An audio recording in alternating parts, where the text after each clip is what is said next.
JEE का paper इतना भी टफ नहीं हुआ जितना बच्चों ने उसको बनाया है। केमिस्ट्री तो बहुत ज़्यादा इजी आई है और फिजिक्स थोड़ा सा लेंथी था और मैथ्स तो आप जानते ही हो कैलकुलेटेड होता है, बहुत सारा टाइम खींच लेता है। लेकिन मैं ये कहूँगा कि ओवरऑल मीडियम एवरेज ही एग्ज़ाम आ रहा है, ज़्यादा टफ नहीं आ रहा भाई।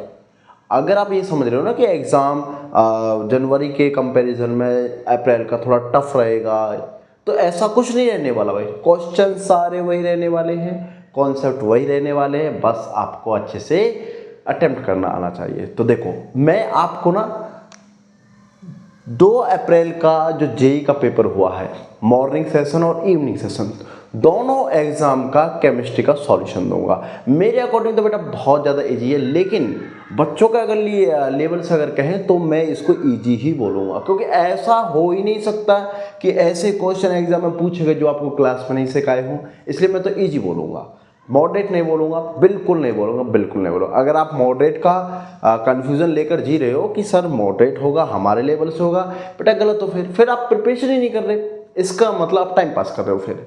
क्योंकि ऐसा एक भी क्वेश्चन नहीं आया जो मैंने आपको बोर्ड पर नहीं सिखाया। देखो पहले क्वेश्चन से स्टार्ट करते हैं, क्या कह रहा है। First order rate constant eight 27 degree और t degree, rate constant this and this, 2 rate constant तुम्हें गिवन है। फिर कह रहा है if the activation energy of reaction is this, activation energy given है। फाइंड टेम्परेचर T, ये निकालना बेटा। अरे इतना आसान कैसे, देखो तुम्हें पता 2 रेट कांस्टेंट गिवन है, अरेनियस इक्वेशन लगती है। अरेनियस इक्वेशन क्या कहती है वो, log K2 by K1 equal to EA by 2.303 R 1/T1 minus 1/T2। तुम्हें T2 निकालना है, करें सॉल्व। देखो इसकी वैल्यू क्या है, log K2 कितना बच्चों 45, 4.5 इंटू 10 की पावर 3, K1 कितना 1.5 इंटू 10 की पावर 3। देखो इसको तो यहीं से कैंसिल करो, 3, मतलब ये आ गया log 3। ठीक, आगे बढ़ो।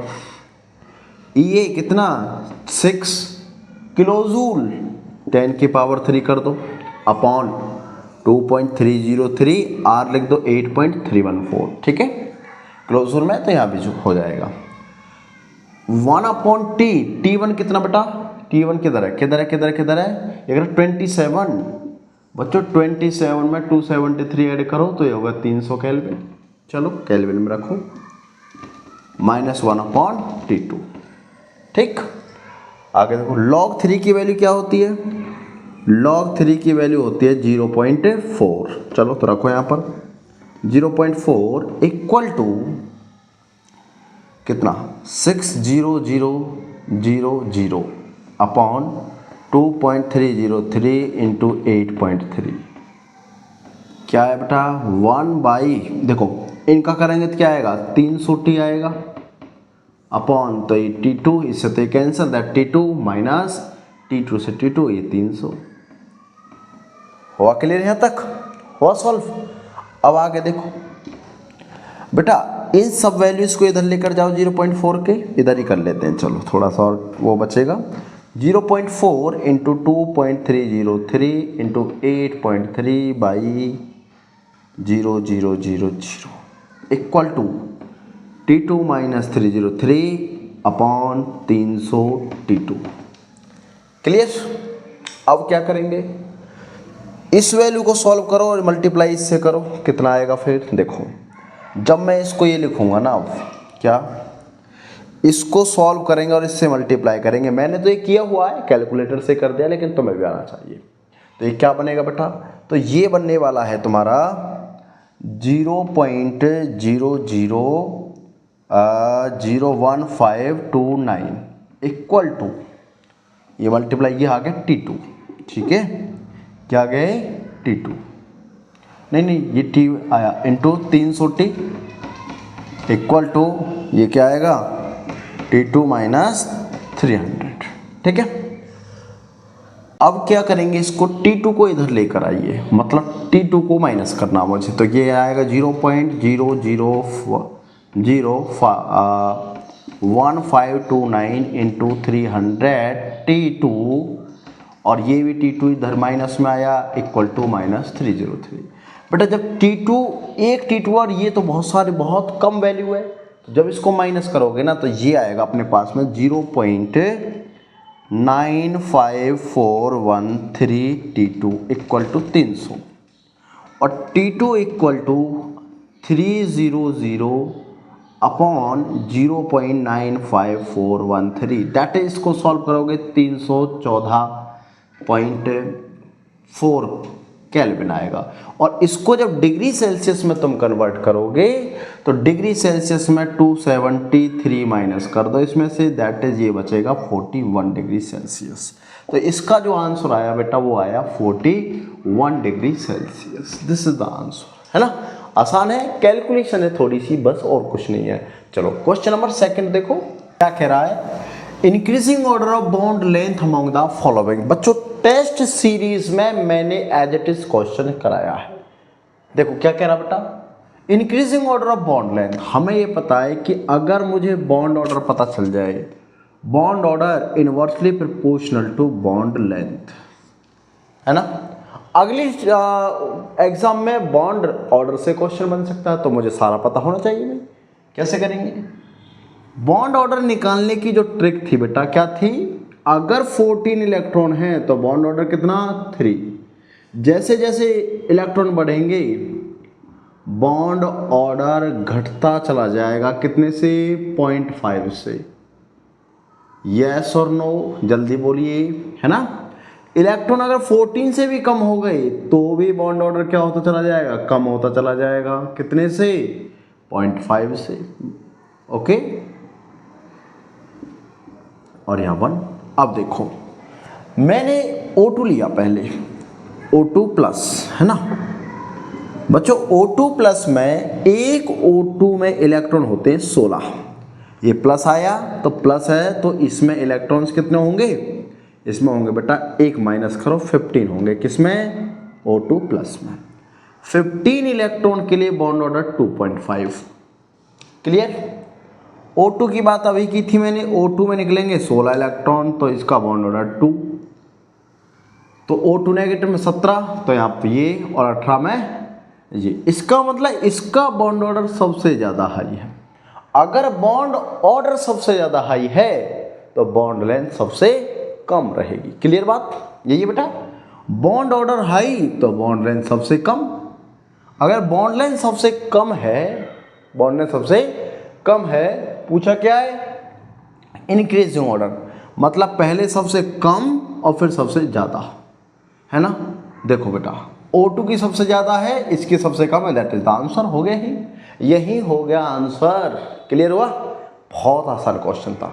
अब देखो क्वेश्चन नंबर 3, फटाफट देखो। क्वेश्चन नंबर 3 क्या कह रहा बेटा कि right the correct rate of reaction of the following with diazonium salt. बच्चों इसको पहचानो, this is diazonium salt PHN2Cl। कैसे लिखते हैं इसको?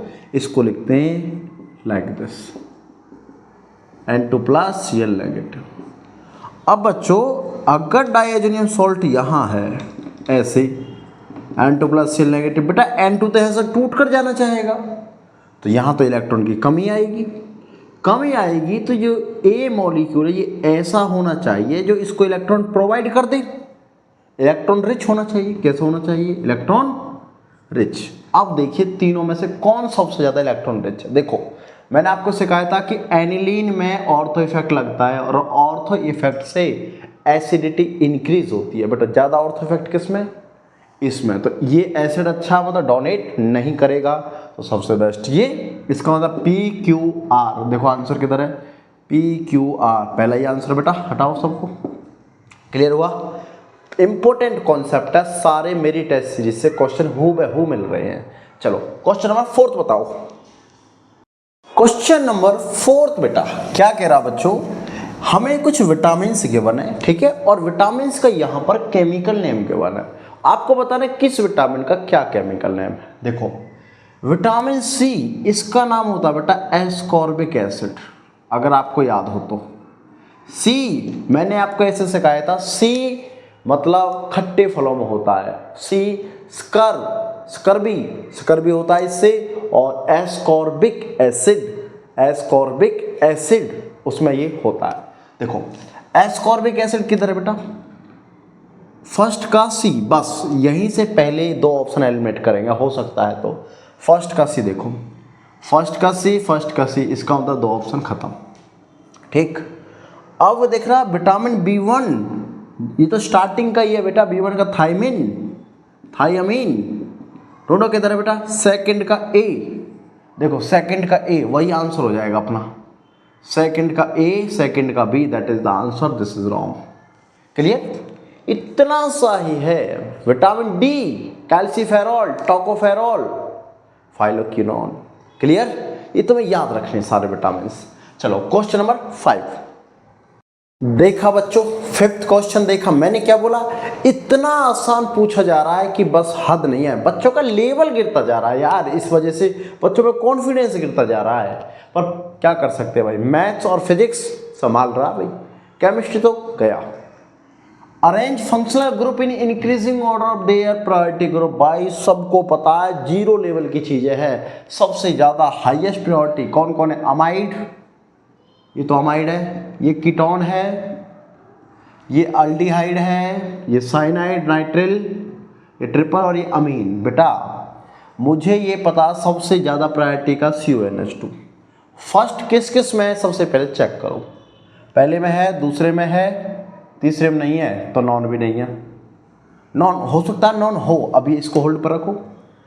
फर्स्ट के बाद आएगा क्या, सेकंड आएगा क्या, या फोर्थ, देखते हैं सेकंड और फोर्थ देखो, क्योंकि ये तो हल गया।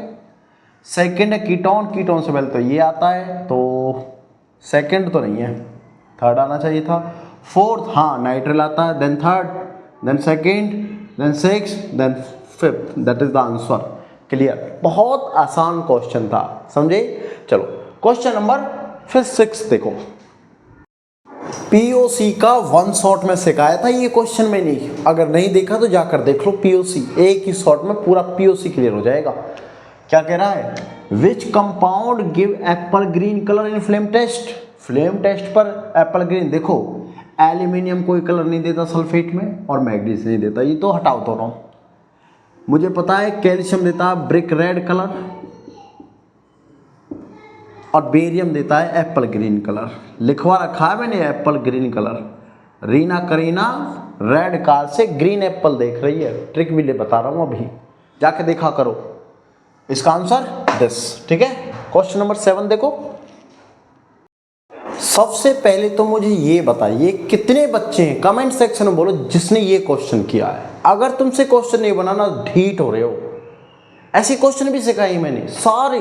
देखो क्या कह रहा है, 1 mole of alkene react with 8 mole of O2, molecular formula पूछा आपसे एल्केन का, इससे आसान क्या पूछेगा भाई, इससे आसान नहीं पूछने वाला। देखो क्या है भाई, ये कह रहा है एल्केन है, तो हमें पता CnH2n+2 होगा एल्केन, इसमें 3n+1y2O2 डालते हैं, NCO2 बाहर निकलता है, प्लस n+1H2O। बेटा आगे के लिए ध्यान रख लेना, जीरो से सिखा रहा हूँ, यही तो खास है अपना बेसिक से हायर लेवल। फिर भी सिखाएंगे, कोई बात नहीं, फिर सिखाएंगे, जब तक तुम नहीं सीखोगे जब तक सिखाएंगे। देखो ये कह रहा है कि O2 कितना 8 मोल है, चलो ये 8 है, इसका अंदर 3n+1y2 कितने मोल है 8। जरा n की वैल्यू निकालें यहाँ से, नंबर ऑफ कार्बन आ जाएगा और हाइड्रोजन भी निकाल देंगे झट, समझे। इसको इधर लेके जाओ, क्या बनेगा 3n+1 = 16, 3n = 16 - 1 और 3n = 15/3 और ये आ गया 5 आ गया। इसका मतलब n की वैल्यू है 5, तो n की वैल्यू 5, यहाँ 3 है हटाओ, 7 5 यस 4 हटाओ। चलो क्लियर, इस तरीके से सॉल्व करते हैं क्वेश्चन। पढ़ा करो बेटा, रियल बता रहा हूँ, पढ़ोगे तो ही कुछ हो पाएगा, वरना तो जिंदगी खराब है। चलो क्वेश्चन नंबर 8, मोल का क्वेश्चन। किसका क्वेश्चन, मोल का क्वेश्चन। इतने सारे क्वेश्चन कराए मोल की सीरीज में, और ये बोल कर दिया कि अगर मोल का क्वेश्चन कहीं बाहर से आ जाए तो गारंटी है बेटा मोल का क्वेश्चन। मोल का पूरा सीरीज में सब कुछ सिखाया, ऐसे क्वेश्चन तो चुटकियों के क्वेश्चन है, चुटकियों के क्वेश्चन है ये। पता कैसे करेंगे, देखो सॉल्व करो। ये कह रहा 18 ग्राम। मैंने आपको क्या सिखाया था कि बेटा पहले जनरल रिएक्शन लिखनी है आपको। लिखो, ये आयरन प्लस H2O और ये बन क्या रहा है यहाँ पर Fe3O4। अब बैलेंस करो इसको। ये मुझे पता है कि ये 3 है तो यहाँ 3 होगा और ये 4 है तो यहाँ 4 होगा। समझ में आई बात? समझ में आई बात? अब जनरल अगर हम फॉर्म में देखें, जनरल फॉर्म में, तो आयरन का जो बेटा मास होता है वो होता है 56, आयरन का मास। तो 3 × 56, 3 × 56 के लिए कितना चाहिए होता है? 4 मोल। आयरन का निकालना ना आपको वेट। क्या मैं कह दूं कि 4 मोल अगर वाटर होगा तो इस 4 मोल के लिए चाहिए मुझे 3 × 56। यस और नो? और बेटा ये H2O कितना है यहाँ पर? 18 ग्राम। 18 ग्राम है, इसके मोल्स निकालो जरा। 18/18 = 1। इसका मतलब 1 मोल वाटर डाला गया है इसमें आयरन में। आयरन की रिएक्शन किससे की गई है? 1 मोल वाटर से की गई है। तो 1 मोल वाटर, 1 मोल के लिए कितना चाहिए? 3 × 56/4, 4 से 14, 14 × 42, 42 ग्राम चाहिए। किधर है? 84, दैट इज द आंसर। ऐसे क्वेश्चन करते हैं, बहुत आसान पूछ रहा है। और मैं कह रहा हूं अगले एग्जाम के लिए जो बच्चे इसको देख रहे ना, वह पढ़ के जाना। बता रहा हूं एग्जाम ऐसे जाएगा, 100 to 100 आएगा। मैंने यही प्रॉमिस किया सबसे। चलो क्वेश्चन नंबर 9। ओए होए होए होए भाई, कितना बेहतरीन क्वेश्चन, मजे आने चाहिए भाई इस क्वेश्चन में। तो देखो, कह रहा KSP वैल्यू गिवन है। बेटा KSP कैसे निकालते हैं हम? KSP पहले इसका ही निकालो, Ag2CrO4 का क्या आएगा भाई? मुझे पता है जिसको तोड़ना है तो ये टूटेगा इसमें कि Ag2Ag प्लस CrO4 नेगेटिव। बोलो यस और नो? अब अगर मैं कह दूं इसकी सॉल्युबिलिटी X है और इसकी भी S है बेटा, तो ये कितना 2S। बोलो यस और नो? तो जब हम KSP निकालते हैं ये कितना है 32x = बेटा पावर करो इस पर, क्या आएगा 2s पर पावर 2 और s का 1। क्या आया बच्चों? 32x = 4s का क्यूब, है ना? ये पावर ऐड और स्क्वायर। 4 से ये 8 टाइम्स 8x = s की पावर 3 और s = अगर मैं इसको s1 कंसीडर कर लूँ, है ना, इसको 1, तो s = क्या आएगा बच्चों? ये आएगा 2 और x की पावर 1/3। बोलो s1 आया, है ना? सेम ऐसे ही मैं s2 निकालूंगा 4y से। इसके लिए देखो, जब मैं KSP निकाल रहा हूँ बेटा किसके लिए? AgBr के लिए। मुझे पता कैसे निकलेगा? Ag plus Br negative. अगर ये S2 है तो ये भी S2 है। यहाँ इसकी वैल्यू रखो, कितनी गिवन है? 4y = S2 और S2, ये हो गया S2 का स्क्वायर। और बेटा S2 = हो जाएगा 2 और y की पावर 1/2। बोलो बात क्लियर? अब ये कह रहा कि रेशियो गिवन है, मुझे ये वैल्यू बताइए। बच्चों मैं S1 और S2 को डिवाइड कर देता हूँ। S1 की वैल्यू कितनी है? 2x की पावर 1/3 अपॉन S2 की वैल्यू कितनी है? 2y की पावर 1/2। 2 से 2 कैंसल, बचा क्या? 1/3 और y की पावर 1/2। देखो जरा किधर है, जल्दी देखो फटाफट से। इसमें 2 आ रहा, हटाओ। इसमें है 1/3 1/2, 1/3 1/2, यस। इसमें 2 नो, इसमें no. This is the answer. आसान था, बहुत ज़्यादा आसान था। क्लियर? चलो नेक्स्ट क्वेश्चन फटाफट से, क्वेश्चन नंबर 10। बेटा जिन भी बच्चों का इस क्वेश्चन का आंसर है फटाफट से कमेंट सेक्शन में आंसर कर दीजिए फटाफट से, जो भी जिसका भी जो आया है।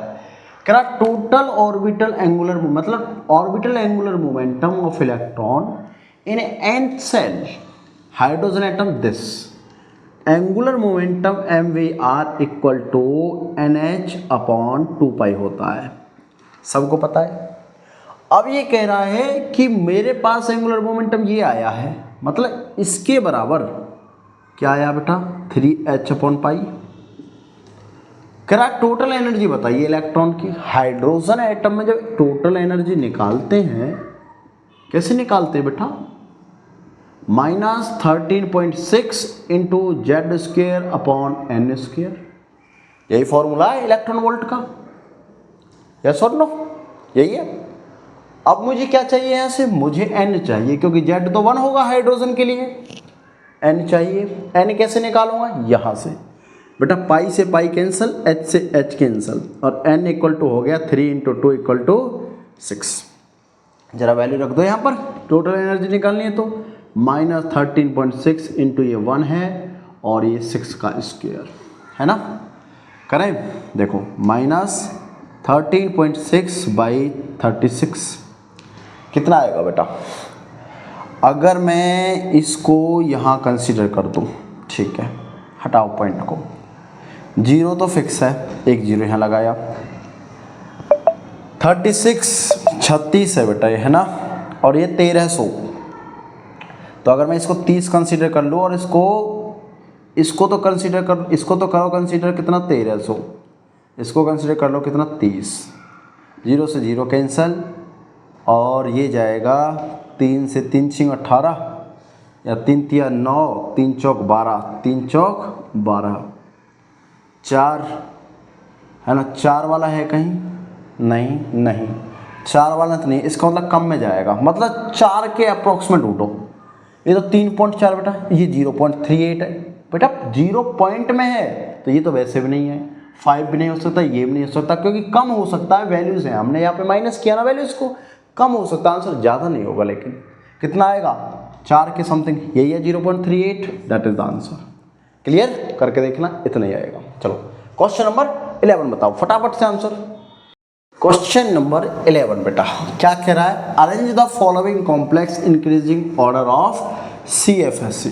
देखो CFSE निकालना, कैसे निकालते हैं CFSE? जल्दी फटाफट, मैंने बोला लिखते ही आंसर आ जाना चाहिए, करके आए हो ना एग्जाम में, फटाफट करो। क्या आएगा भाई? Chromium +3, chromium +3, chromium +3, chromium +3, chromium सभी में +3 है, तो अब डिपेंड किस पे करेगी CFSE? जल्दी बता दो। लिगेंड की स्ट्रेंथ पर, और लिगेंड क्या कहता है भाई? CFSE directly proportional to strength of ligand, strength of ligand, और सबसे ज्यादा स्ट्रेंथ लिगेंड किसकी है? साइनाइड की। देखो ये सबसे पहले आएगा, इंक्रीजिंग पूछा ना, तो इधर सबसे पहले ए, सबसे पहले, यहाँ तो डी हटाओ, ए है, यहाँ सी है, इधर भी सी है, चलो आंसर हो गया। चलो क्लियर? लिगेंड फील्ड के अकॉर्डिंग आंसर आया। फटाफट से क्वेश्चन नंबर 12 बेटा क्या कह रहा है? पढ़ो एक बार क्वेश्चन को, आसान क्वेश्चन है, बहुत जल्दी बन जाएगा। क्या कह रहा है बेटा? Calculate the energy required the following process. इस प्रोसेस के लिए एनर्जी मुझे चाहिए। देखो पहले तो ये समझो, इसमें सारी वैल्यू पॉजिटिव में, और क्यों है? क्योंकि बेटा +2 से +3 बनाया, मतलब एक इलेक्ट्रॉन रिलीज कराया, तो एनर्जी देनी पड़ेगी, है ना। अब आप देखिए Li2+ जो है बच्चों, ये तो हाइड्रोजन लाइक एटम है, और हाइड्रोजन लाइक एटम के लिए जो एनर्जी होती है वो होती है 13.6 into Z square by N square. अब बच्चों हाइड्रोजन लाइक है एक इलेक्ट्रॉन के लिए, तो एन की वैल्यू तो 1 हो गई, और यहाँ जेड की वैल्यू कितनी है बेटा लिथियम के लिए? 3। जरा वैल्यू रखिए और आंसर लाइए फटाफट से, जल्दी। क्या आएगा? E = 13.6 इंटू 3 का स्क्वायर इक्वल 3 × 9, और 9 से 13 को मल्टीप्लाई करो, 13 नंबर 117, मतलब ये आएगा 122.4 इलेक्ट्रॉन वोल्ट। ढूंढो किधर है बच्चों? ये नहीं है, ये नहीं है, ये नहीं है, that is the answer. Clear? बहुत सिंपल, जेई तो बेटा बहुत सिंपल क्वेश्चन पूछ रहा है। चलो question number 13। Question number 13 guys क्या कह रहा बेटा? फ्लोरो एसिटिक एसिड है, मतलब वीक एसिड है ना, तो कितना बेटा? वो है 20 ग्राम। कितने ग्राम लिया है? 20 ग्राम। सर्कल कीजिए इसको डिसॉल्व किया गया है किसमें? 500 ग्राम वाटर में। It depression in freezing point 1 degree, 1 degree depression freezing point हो गया। Calculate Ka4 acid. बेटा Ka कैसे निकलता वीक एसिड के लिए? मुझे पता है कैसे निकलता है। Ka अल्फ़ा स्क्वायर सी, यही होता है, हम जानते हैं भाई यही होता है। तो मुझे अल्फ़ा चाहिए, कॉन्सेंट्रेशन तो मैं निकाल लूँगा इसमें से, है ना। कैसे निकालेंगे भाई, मुझे पता del T F equal to van't factor into K F into M, यही एम मुझे यहाँ चाहिए था, ये कंसंट्रेशन। सॉल्व करते हैं। टी एफ की value 1 degree, 1 equal to I iota 1 plus alpha, K F into 1.86 water का इंटू मोलरिटी बेटा 20 weight upon molecular weight fluoro acetic acid.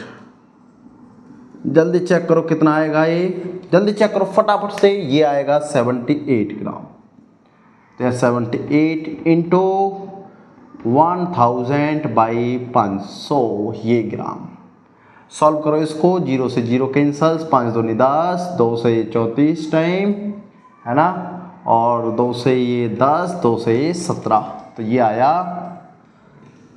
1 equal to 1 plus alpha into बेटा यहाँ इसको हटा दीजिए तो आएगा 18.6 बाई और ये 70। ठीक है, जब आप इसको सॉल्व करोगे तो ये जो वैल्यू आएगी बेटा ये आएगी 1.094।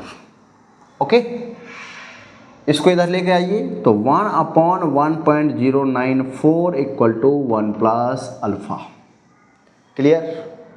और इसको जब सॉल्व करोगे तो ये वैल्यू आएगी जो मेरे पास में, ये आएगी 1 प्लस अल्फ़ा इक्वल टू 1.048 के समथिंग, शायद इतनी आई बच्चों। अब क्या होगा यहाँ से, अल्फ़ा से इधर लीजिए, alpha equal to 1.048 minus 1 that is equal to 0.48। ये अपना अल्फ़ा आया। अब अल्फ़ा इतना आया तो 100 से मल्टीप्लाई अगर इसको करेंगे परसेंटेज में निकालना होगा तो ये 48% आता है, लेकिन ये अपना आंसर नहीं है, ये तो अपना अल्फ़ा आया है। मुझे पता है के ऐसे निकलता है, तो बेटा कैसे निकालूंगा इसको, यहाँ पर रखूँगा वैल्यू को, मतलब के ए इक्वल टू अल्फ़ा की वैल्यू पुट करो 0.48 का स्क्वायर इंटू मोलरिटी सी कॉन्सेंट्रेशन रखो फिर से 20/78 इंटू 1000/500, 2 0 कैंसल, फिर से ये 2 से ये 34, 10 और ये आएगा अपना 17।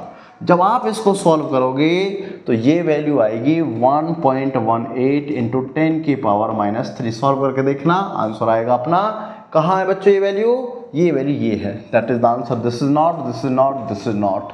क्लियर, सिंपल क्वेश्चन था, बस कैलकुलेशन बेस्ड क्वेश्चन था। चलो क्वेश्चन नंबर 14 का आंसर करो फटाफट से। क्वेश्चन नंबर 14 गाइस, क्या कह रहा बेटा, calculate work in the following process during A to B in the following graph. ये एक प्लॉट गिवन था और इस प्लॉट के अकॉर्डिंग आपसे पूछा था कि बताइए इसमें वर्क डन क्या होगा।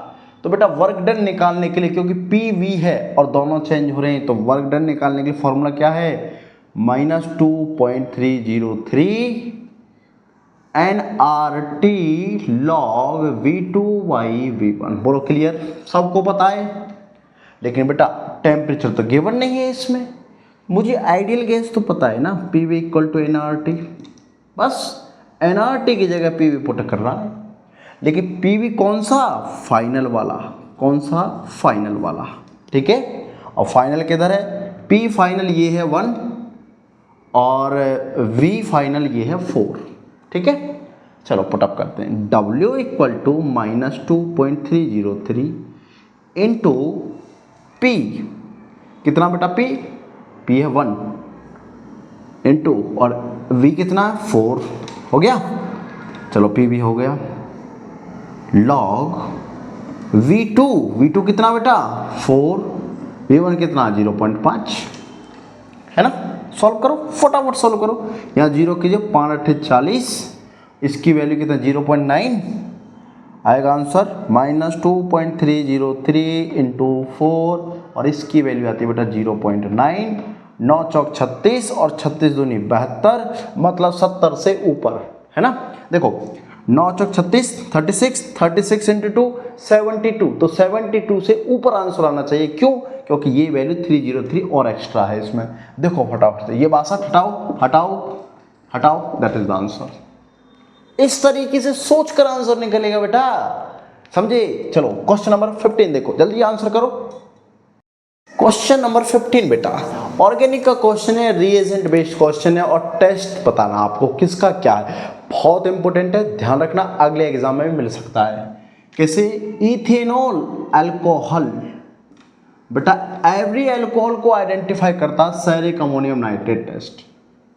ढूंढो पहले फर्स्ट का क्यू किधर है, फर्स्ट का क्यू, दो हटाओ, 50-50। अब फिनॉल से वॉयलेट कलर देता है कौन? वॉयलेट। कौन देता है violet colour? VIOLET। Violet colour कौन? Neutral FeCl3। ध्यान रखना, मतलब सेकंड का P ढूंढो, सेकंड का P। अभी भी 50-50। इथेनोइक एसिड बेटा, अगर स्ट्रॉन्ग एसिड है कोई तो उससे रिएक्शन कर लेता है कौन? NaHCO3 bicarbonate. वीक से नहीं करेगा, ध्यान रखना, फिनॉल से नहीं करता है, वीक है, ठीक। तो थर्ड का S देखो, थर्ड का S इसमें नहीं है, दैट इज द आंसर। ये भी हटा। क्लियर?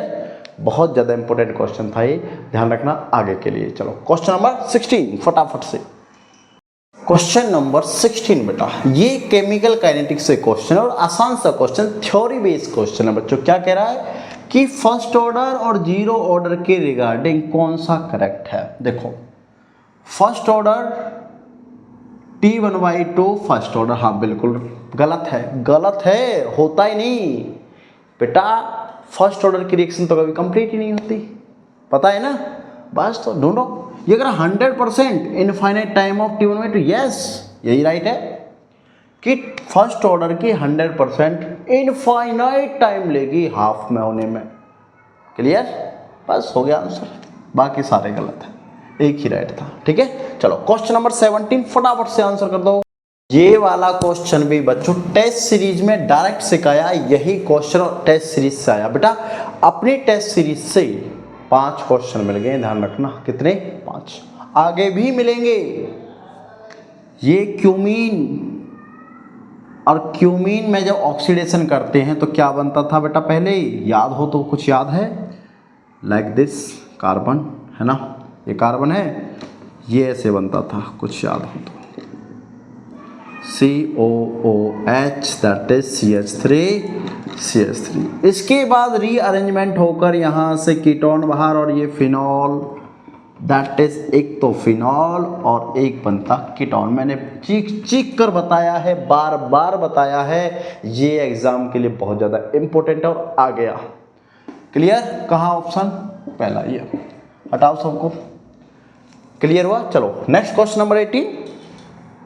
क्वेश्चन नंबर 18 बेटा क्या कह रहा क्वेश्चन, थोड़ा ध्यान से पढ़ना, ऐसे क्वेश्चन इजी होते हैं, बस तुम्हें ध्यान से पढ़ने की जरूरत है।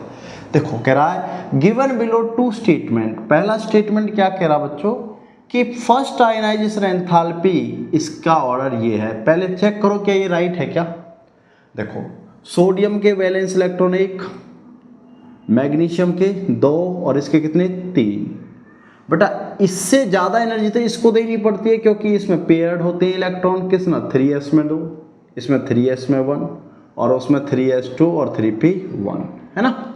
ये सोडियम, ये मैग्नीशियम और ये एल्यूमिनियम, तो इसमें एनर्जी ज़्यादा देनी पड़ेगी। इसका मतलब फर्स्ट तो गलत है। देखो बोथ आर करेक्ट हटाओ और फर्स्ट करेक्ट नो, 50-50 खेलेंगे। अब कह रहा है थर्ड आयनाइजेशन एंथैल्पी, बेटा यहीं से निकालो। मानो मैंने इसमें से 2 इलेक्ट्रॉन निकाल दिए, एक इसका निकला, पी का भी निकला, तो ये बचेगा पी में कितने बच गए? 6 बचते, दैट 4 हो गए, है ना, सॉरी 5। इसमें कितने बचेंगे बेटा? 2 निकल गए, तो ये तो स्टेबल स्टेट बन गया पी का 6, और इसमें कितना भाई? इसमें बना एक यहाँ से 3s में 1 बच गया। क्लियर? अब ये कह रहा कि मैग्नीशियम की higher than aluminium. No no no no no no no no, ध्यान से सुनो। मैग्नीशियम की हाइयर ठीक है, मैंने मान लिया, लेकिन एल्यूमिनियम से ज़्यादा तो फिर सोडियम की होनी चाहिए, ऐसे तो ये भी गलत। इसका मतलब both are incorrect, that is the answer. Clear हुआ? नेक्स्ट क्वेश्चन देखो फटाफट, क्वेश्चन नंबर 19। ये क्वेश्चन अपना बेटा इंटीजर बेस्ड क्वेश्चन है। आपसे पूछा है नंबर ऑफ आइसोमर बताइए C5H10 के, लेकिन कौन से, जो KMnO4 से डीकलराइज नहीं होते हैं, ठीक है, डज नॉट। अब बेटा यहाँ उसने पॉइंट फंसाया है, अगर किसी को आता है तो डेफिनेट राइट करेगा, किसी को नहीं आता ना तो वो फंस गए। हाँ देखो, KMnO4 जो कलर होता है ना इसका, वो पर्पल होता है। कैसा होता है? पर्पल। अगर इसको एल्कीन से रिएक्शन करा दिया जाए तो ये बना लेता है इससे डायोल। और कब बनाता है डायोल? जब ये एल्कलाइन मीडियम में होता है। इसका मतलब रिएक्शन हो गई तो पर्पल कलर यहाँ पर क्या हो गया? डीकलराइज हो गया, ठीक है, डीकलराइज्ड। ओके,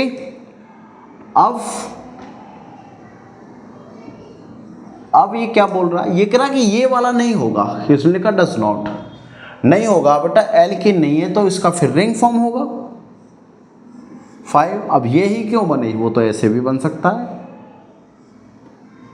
और ये ऐसा ही क्यों बनी? ये तो ऐसा भी बन सकता है, ये तो ऐसा भी बन सकता है, ये तो ऐसा भी बन सकता है। 1 2 3 4 5, लेकिन बेटा यहाँ 2 कायरल सेंटर और एक मीजो प्रोडक्ट, दैट इज कि 3 कंसीडर करो। 3 4 5 6 7, टोटल आंसर आया इसका 7। क्लियर है बेटा? जितने क्वेश्चन मुझे मिले थे उसका मैंने सॉल्यूशन दे दिया, सटीक सॉल्यूशन दिया है। एक भी मैच कर लेना अपने आंसर की से। कितने आंसर आपके राइट हैं कमेंट बॉक्स में मुझे मैसेज कर दीजिए ताकि मैं आपका एनालिसिस कर सकूं, ठीक है। चलो फिर मिलते हैं आपके नए एग्जाम की नए टेस्ट सीरीज नए सॉल्यूशन के साथ। तब तक के देखते रहिए ईफा केमिस्ट्री प्रजापति साहब। Thank you very much.